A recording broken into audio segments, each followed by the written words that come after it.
దీని వెనకాల అసలు రేవంత్ రెడ్డి గారు ఇంత హడావుడి ఇంత హంగామా ఎందుకు చేస్తున్నారు అని మేము ఆరాధిస్తే దీని వెనకాల దాదాపు 10,000 కోట్లను దోచే ఒక భారీ స్కామ్కు వారు తెరదీసినట్టుగా మాకు సమాచారం అందింది.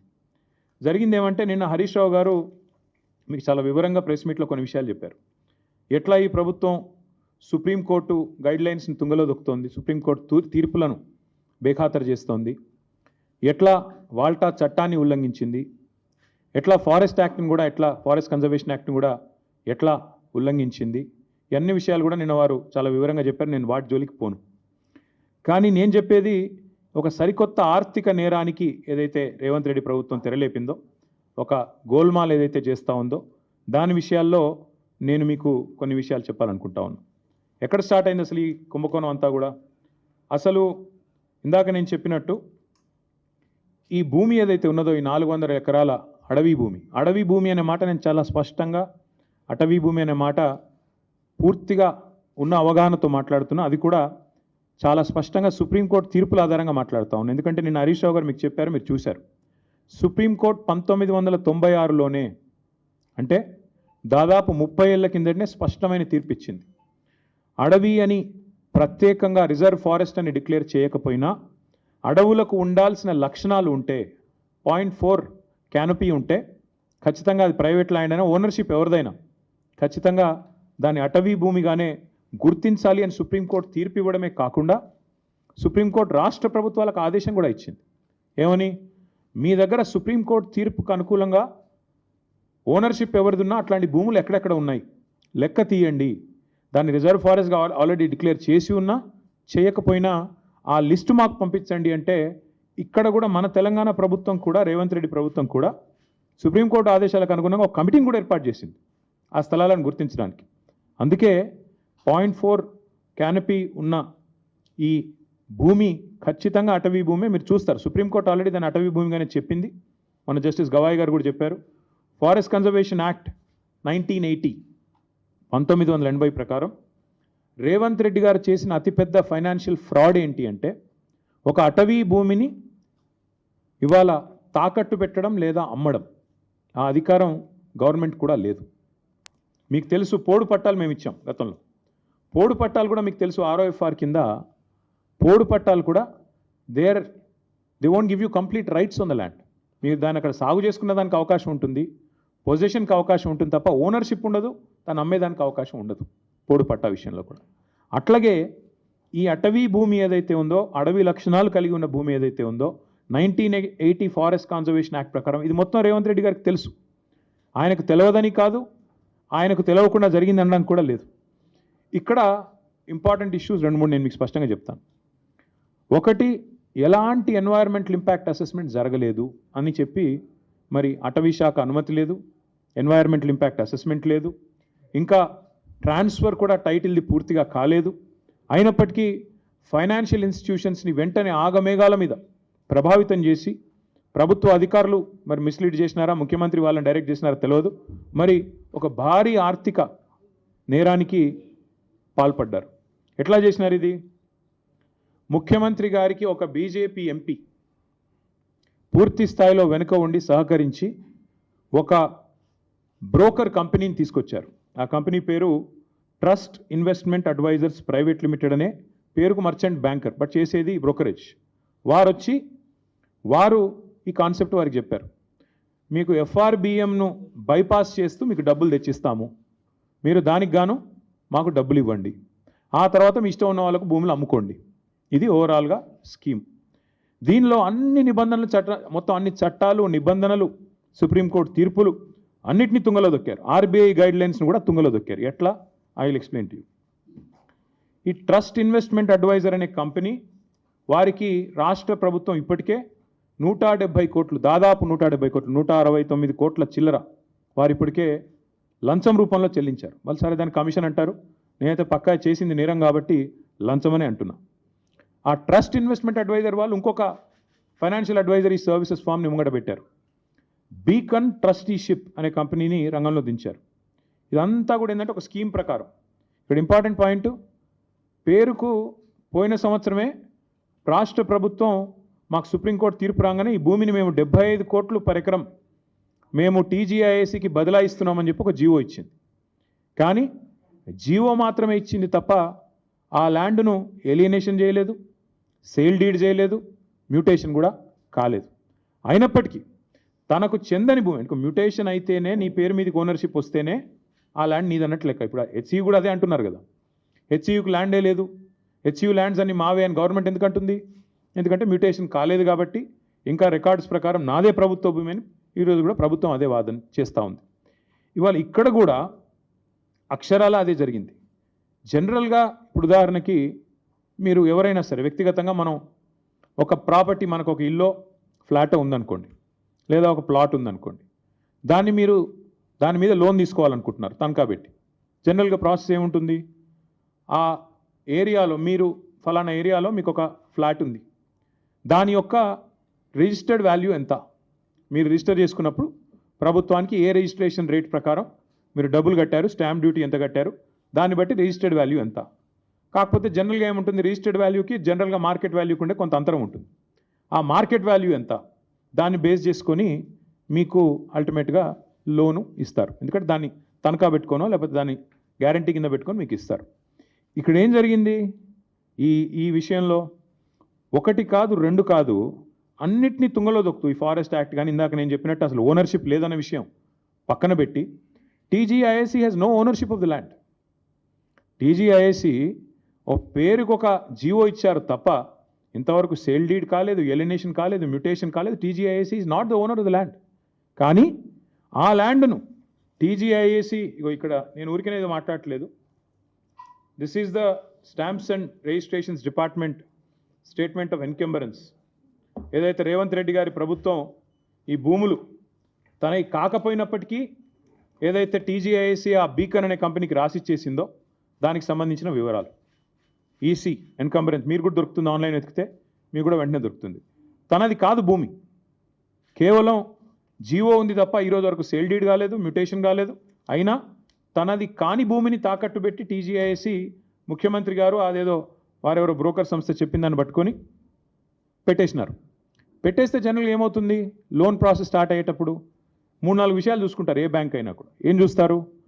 మార్కెట్ వాల్యూ ఎంత, రిజిస్ట్రేషన్ వాల్యూ ఎంత, ఇది ఒకవేళ నేను లోన్ ఇస్తే మళ్ళీ తిరిగి నాకు పైసలు వస్తాయా, ఇవన్నీ చూసుకొనే ఇస్తారు. కానీ ఇక్కడేం జరిగింది, అసలు ఈ భూమికి యాజమాన్య పత్రాలు లేవు, రిజిస్ట్రేషన్ డాక్యుమెంట్ లేదు. That itself is a big crime. First టీజీఐఏసీని, ఇండస్ట్రీస్ డిపార్ట్మెంట్ని, ఇండస్ట్రీస్ సెక్రటరీని జైల్లో వేసేంత పవర్ఫుల్ ఎవిడెన్స్ ఇక్కడే ఉంది. నీది కాని భూమి నువ్వు ఎట్లా అమ్ముతావు అసలు? ఇప్పుడు రంగారావు గారి భూమి లేదా ఆయనకు ఫ్లాట్ ఉంది, నేను తనఖా పెట్టి తీసుకున్నాను అనుకోండి డబ్బులు. ఫస్ట్ ఆఫ్ ఆల్ ఎవడన్నా ఇస్తే వాడిది తప్పే అవుతుంది, నాది కూడా తప్పే అవుతుంది. ఆయన నాది కాని దాన్ని తీసుకుపోయి నేను పెడితే నాది తప్పే, ఇచ్చే ఇన్స్టిట్యూషన్ కూడా తప్పే అవుతుంది. అట్లాగే ఇక్కడ తనకు సంబంధం లేని భూమిని ఇవాళ రిజిస్ట్రేషన్ పత్రం లేదు, యాజమాన్య పత్రం లేదు, ఏది లేకపోయినప్పటికీ ఒక నామమాత్రపు జీవో, అది కూడా ఎప్పుడు ఇచ్చారు? 26/6/2024లో జీవో నెంబర్ 54 ప్రకారం ఇచ్చేస్తున్నాం భూములు అని చెప్పి పేపర్ మీద మాత్రం ఇచ్చేసినారు. పేపర్ మీద తప్ప తర్వాత ఫాలో అప్ లేదు, సేల్ డీడ్ లేదు, రిజిస్ట్రేషన్ లేదు, మ్యూటేషన్ లేదు, ఏది జరగలేదు. కేవలం టైటిల్ ట్రాన్స్ఫర్ కూడా కాకుండానే నాది అని టీజీఐఏసీ బ్యాంకుల దగ్గరికి, బ్రోకర్ల దగ్గరికి పోయింది. That is the biggest crime number 1. రెండవది, ఈ మోసపూరితమైన ఈ ఫైనాన్షియల్ ట్రాన్సాక్షన్ని ఆమోదించడం రెండో కుంభకోణం. అసలు సరే వీళ్ళు తప్పు చేస్తున్నారు, టీజీఐఏసీ వాళ్ళు నాది కాని భూమి పెడుతున్నారు, ఇచ్చేవాడికన్నా బుద్ధి ఉండాలిగా, చూసుకోవాలి కదా, డ్యూ డిలిజెన్స్ చేయాలి కదా. కానీ ఆగమేఘాల మీద అసలు టైటిల్ చూడకుండా, ఓనర్షిప్ ఉందా లేదా చూడకుండా, ఈ మధ్యలో కూడా బ్రోకర్ ట్రస్ట్ అనేవాడు చెప్పాడు కాబట్టి బీకన్ అనే వాడికి ట్రాన్స్ఫర్ చేస్తూ టీఎస్ఐసి రాసిచ్చింది, వాళ్ళు తీసుకున్నారు. ఐసిఐసిఐ బ్యాంకు 10,000 కోట్లకు ఇచ్చేశారు. ఇక్కడ ఇంకా విచిత్రం ఏంటంటే ఈరోజు రిజిస్ట్రేషన్ డిపార్ట్మెంట్ ప్రకారం, స్టాంప్స్ అండ్ రిజిస్ట్రేషన్స్ డిపార్ట్మెంట్ ప్రకారం ఆ ఏరియాలో కంచే గచ్చిబౌలి ఏరియాలో గజం విలువ 26,900. అంటే మొత్తం 400 ఎకరాలను మీరు గజాల వారీగా కొలిస్తే మొత్తం as per the government record 5,239,84,84 మాత్రమే. కానీ గవర్నమెంట్ ఏం చేసింది? 5,239 కోట్ల విలువైన భూమి అని ఒకవైపు స్టాంప్స్ అండ్ రిజిస్ట్రేషన్ డిపార్ట్మెంట్ చెప్తుంటే, కాదు ఇది 30,000 కోట్ల విలువైన భూమి అని చెప్పి రెవెన్యూ డిపార్ట్మెంట్ వాళ్ళు, ఏ రెవెన్యూ డిపార్ట్మెంట్ కిందనైతే స్టాంప్స్ అండ్ రిజిస్ట్రేషన్స్ పనిచేస్తుందో అదే రెవెన్యూ డిపార్ట్మెంట్ వాళ్ళు know this is valued at 75 crores per acre అని చెప్పి, దానికి కోకాపేటలో నియోపోలిస్లో 100 కోట్లు వచ్చింది, అక్కడి నుంచి ఇది ఒక 5-6 కిలోమీటర్ల దూరంలో ఉంటుంది కాబట్టి దీన్ని 75 కోట్లకు మేము అమ్ముతున్నాము అని చెప్పి టీజీఐఏసీకి వాళ్ళు జీవో ద్వారా మేము ఇస్తున్నామని చెప్పి పాస్ చేసినారు. ఇక్కడ ఇంపార్టెంట్ పాయింట్ ఏంటంటే government should come forward and explain. ఇప్పుడు నాకు ఒక ప్లాట్ ఉందనుకోండి, నా ప్లాటు ఇవాళ రిజిస్ట్రేషన్ విలువ 1 కోటి రూపాయలు, కానీ నేనేం చేస్తాను, నాకు పెద్ద మొత్తంలో లోన్ కావాలి కాబట్టి నేనేం చేస్తాను, కాదు అది 1 కోటి రూపాయలు కాదు, దాని విలువ 15 కోట్లు ఉంటుంది, ఆ 15 కోట్ల మీద నాకు 10 కోట్ల లోని అని చెప్పి నేను బ్యాంకు పోతా. నేను బ్యాంకర్ కుమ్మక్ అవుతాం. కుమ్మక్కయి ఆడ ఉన్నది లేనిది జనరల్గా అసెస్మెంట్ ఎట్లా చేయాలండి, వాల్యూ అక్కడ జరిగే ట్రాన్సాక్షన్స్ కానీ రిజిస్ట్రేషన్స్ కానీ ఆ చుట్టూతా ఉండే ఒక 5-6 కిలోమీటర్ల రేడియస్లో గత 3 సంవత్సరాలు జరిగిన ట్రాన్సాక్షన్స్ ఆధారంగా విలువ ఖరారు చేయాలి. ఇక్కడేం జరిగింది, ప్రభుత్వము ఆ బ్రోకర్ ద్వారా బ్యాంకు కుమ్మక్కయి అక్కడ లేని విలువను ఉన్నట్టుగా చూపెట్టి ఇవాళ 10,000 కోట్ల లోను తీసుకున్నారు.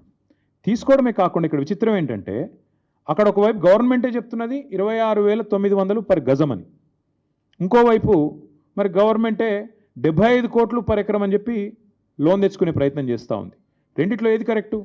అయితే నువ్వు 75 కోట్లన్నా మరి ఆ మార్కెట్ రిజిస్ట్రేషన్ వాల్యూ కూడా పెంచాలి, చుట్టూ కూడా అంతా కూడా 75 కోట్లు ఉంది కాబట్టి 75 కోట్లు స్టాంప్స్ అండ్ రిజిస్ట్రేషన్ వాల్యూ కూడా అంతే అని చెప్పి అదన్నా పెంచాలా, because otherwise it's loss to the state exchequer. రాష్ట్ర ఖజానాకు చిల్లుబడ్డట్టే కదా. 75 కోట్లు అని చెప్పి నువ్వే ధర అని చెప్పి ప్రభుత్వం నేరుగా బ్యాంకుల దగ్గరికి పోయి మరొక వైపు 12-13 కోట్లకే ఎకరం అమ్ముతుంటే అది రాష్ట్ర ఖజానాకు చిల్లుబడ్డట్టే కదా. అయితే అదైనా తప్పు, లేదా నువ్వు బ్యాంకులను మిస్లీడ్ చేస్తూ, దేశాన్ని మిస్లీడ్ చేస్తూ, ఆర్బీఐని మిస్లీడ్ చేస్తూ అక్కడ లేని వాల్యూ ఉన్నట్టు చూపెట్టి ఇవాళ 75 కోట్లకు దాన్ని చూపెట్టి వాల్యూని క్రియేట్ చేసి ఆర్టిఫిషియల్గా దాని మీదకెళ్ళి లోన్ తెచ్చి ఇవాళ బ్యాంకులతో పాటు రిజర్వ్ బ్యాంకును తప్పకుండా దేశాన్ని కూడా మోసం చేసినట్టుగానే భావించాల్సి వస్తుంది. ఇంకా విచిత్రంగా ఉంది ఇక్కడ స్టోరీ. 5,239 కోట్ల విలువైన భూమిని 30,000 కోట్లని చూపెట్టారు మొదలు. ఆ తర్వాత ఇంకా విచిత్రంగా వెంటనే ఆగమేఘాల మీద వెంటనే వాళ్ళు డిసైడ్ చేశారు రేట్లు. 169 కోట్ల బ్రోకర్కి ఇచ్చినారు మధ్యలో. వెంటనే ఆగమేఘాల మీద 10,000 కోట్ల రూపాయలు బాండ్స్ రూపంలో ఐసిఐసిఐ బ్యాంక్ రిలీజ్ చేసింది. వీళ్ళు తెచ్చుకున్నారు, ఖర్చు కూడా పెట్టారు, కాంట్రాక్టర్లకు కమిషన్లకు ఇచ్చుకున్నారు. ఇక్కడ ఇంట్రెస్టింగ్ విషయం ఏంటంటే జీవో నెంబర్ 54 ప్రకారం పోయిన సంవత్సరం ఐ థింక్ ఇన్ జూన్ మీరే 75 కోట్లు per ఎకరం అని చెప్పారు. దానికి కోకాపేటలో ఉండే 100 కోట్లు per ఎకరం అనే ఆప్షన్ని ఒక ఎగ్జాంపుల్గా బెంచ్ మార్క్ కింద మీరే చూపెట్టారు. కానీ వితిన్ 5 months జూన్లో మీరే జీవో ఇస్తారు, 75 కోట్లు అంటారు. వితిన్ 5 months మళ్ళీ ఇంకో సంస్థతో ఏదో అసెస్మెంట్ చేయించారంట. November 23rd నాడు valuation report, this is done by some ఫరీష్ Rao and Rao associates అనే సంస్థతో అసెస్మెంట్ చేసి November 23rd నాడు కొత్త వాల్యుయేషన్ తీసుకొచ్చారు. లేదు మేము చెప్పింది తప్పు, ఆ జీవోలో చెప్పింది తప్పు, 75 కోట్లు అనేది దాన్ని తగ్గిస్తున్నాము అని చెప్పి కేవలం 75 కాదు 52 కోట్లు అని చెప్పి మళ్ళీ ఒక రిపోర్ట్ తయారు చేశారు. This is November 23rd. Why did it change? ఏం మారింది? 5 నెలల్లో 23 కోట్లు ఎందుకు తగ్గింది? ప్రభుత్వం సమాధానం చెప్తుందా? చెప్పదు. బ్యాంకర్ సమాధానం చెప్తాడా? చెప్పడు. దీని వెనకాల జరిగిన మతలబ్ ఏంది? చెప్పరు. ఇంకా విచిత్రం చెప్తాను నేను మీకు. అంటే 30,000 కోట్లు వెంటనే ఏం జరిగింది దీనివల్ల? వాల్యుయేషన్ రివైజ్ చేయడం వల్ల 20,000 కోట్లకు తగ్గింది. దాని తర్వాత మళ్ళీ ఇంకొకటి చేశారు. దాని తర్వాత ఏంది? కొత్తగా మళ్ళీ ఏదో రిలయబుల్ వాల్యూ అసెస్మెంట్ అని ఇంకోటి చేసిండ్రు. రిలయబుల్ వాల్యూ అసెస్మెంట్ అంట. గవర్నమెంటే 75 కోట్లని చెప్పింది మార్చ్లో. తర్వాత గవర్నమెంటే అపాయింట్ చేసిన కన్సల్టెంట్ దాన్ని తగ్గిస్తూ 52 కోట్లని చెప్తాడు. ఆ తర్వాత మళ్ళీ బహిరంగ మార్కెట్లో రిలయబుల్ వాల్యూ అసెస్మెంట్ అని చెప్పి మళ్ళీ తగ్గించి 41.6 crore అని చెప్పి ఈరోజు 400 ఎకరాలను మొత్తంగా 30,000 కోట్ల నుంచి ఈరోజు 16,640 కోట్లకు వాల్యుయేషన్ని కుదించారు.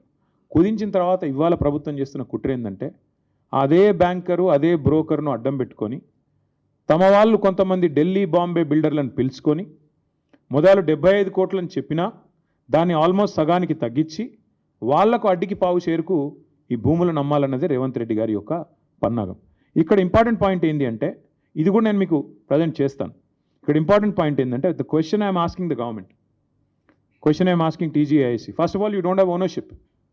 టీజీఐఏసీ నీది కాని భూమిని నువ్వు ఎట్లా తనఖా పెట్టావు, ఒప్పుకున్నవాడు ఎట్లా ఒప్పుకున్నాడు? Is this not crime? Is this not fraud? Number 1. Number 2, beacon trusteeship అనే కంపెనీ, అదేవిధంగా ఆ ట్రస్ట్ అనే broker, how did the government select them? What was the నామ్ followed? What was the process followed? ఎవరికి ఇచ్చారు, ఎట్లా ఇచ్చారు, ఎందుకు ఇచ్చారు? ఏమైనా ట్రాన్స్పరెన్సీ ఉందా ప్రాసెస్లో? లేకపోతే మీ ఇష్టమైన వాడికి ఆ బీజేపీ ఎంపీ గారు చెప్పంగానే వాడిని తీసుకొచ్చి కట్టబెట్టారా?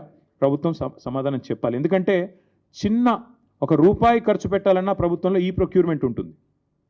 ₹1,00,000 ఖర్చు పెట్టాలన్నా, ₹1,00,000 టెండర్ పిలవాలన్నా ఈ ప్రొక్యూర్మెంట్ ఉంటుంది. మరి ఏ బేసిస్లో ఈ బీకన్ ట్రస్ట్, అదే బీకన్ ట్రస్టీషిప్, తర్వాత వాడేవాడు ట్రస్ట్ అడ్వైజర్స్ అనేవాడిని ఏ బేసిస్లో ప్రభుత్వం సెలెక్ట్ చేసింది? ఏ ప్రాసెస్ ఫాలో అయ్యింది? ఏ రకంగా వీళ్ళని సెలెక్ట్ చేశారు అంటే సమాధానం లేదు.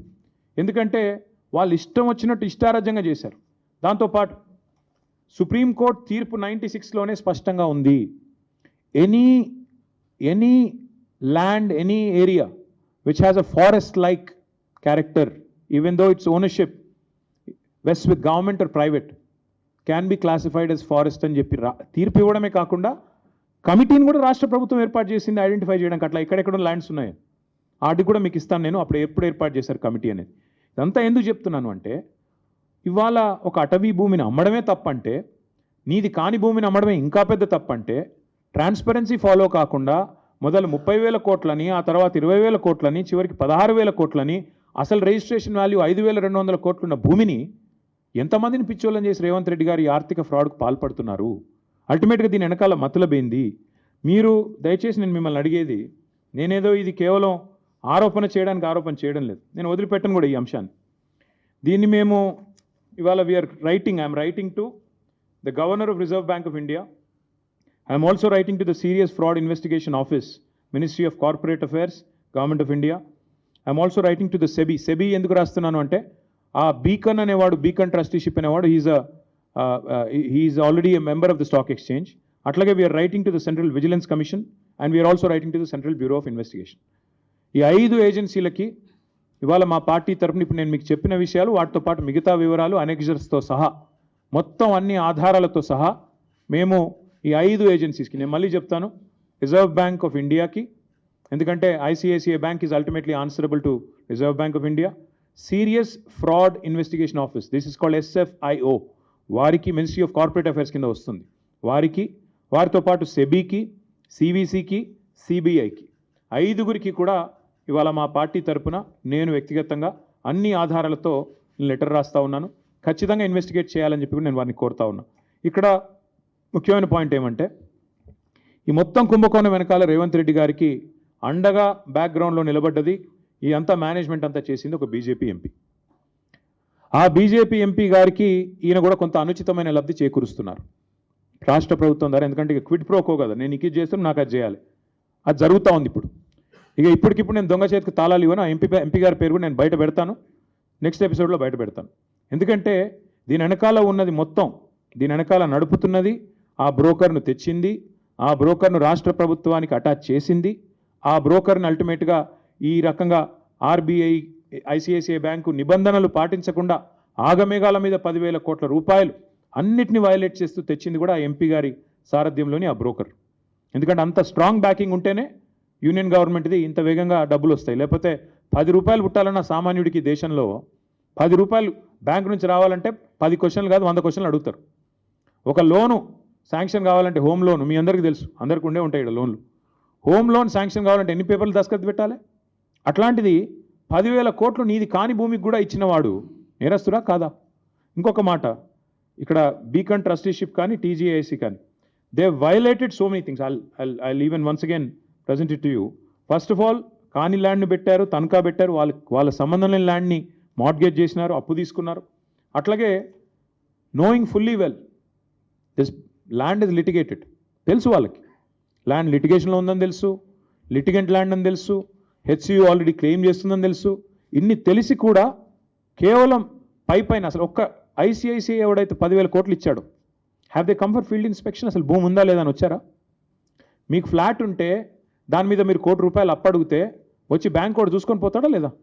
అసలు ఐసిఐసిఐ బ్యాంక్ వాడు ఎవడన్నా వచ్చాడా ఈ భూమి మీదకి? ఈ భూమి కాడికి వచ్చిండా? ఈ భూమి నిజంగా టీజీఐఎస్ ఇదా కాదా అని చెక్ చేసిండా? ఏదీ జరగలేదు. కేవలం పేపర్లు, ఫోన్ కాళ్ళు, ఈమెయిల్లు, బ్రోకర్లు, కమిషన్లు, దందాలు, వాటి ఆధారంగా 10,000 కోట్లు ఇవాళ రాష్ట్ర ప్రభుత్వానికి ట్రాన్స్ఫర్ అయినాయి. ఈ 10,000 కోట్లు రేవంత్ రెడ్డి వాళ్ళ అబ్బనో కట్టడు. అల్టిమేట్గా ప్రభుత్వం కట్టాలి, ప్రజల పైసలు మళ్ళీ రేపు కట్టాల్సింది. రేపు వచ్చే ప్రభుత్వం మళ్ళీ మాదే. అవసరమైతే మరి మేము కూడా దీన్ని చూడాలి ఏం చేయాలో.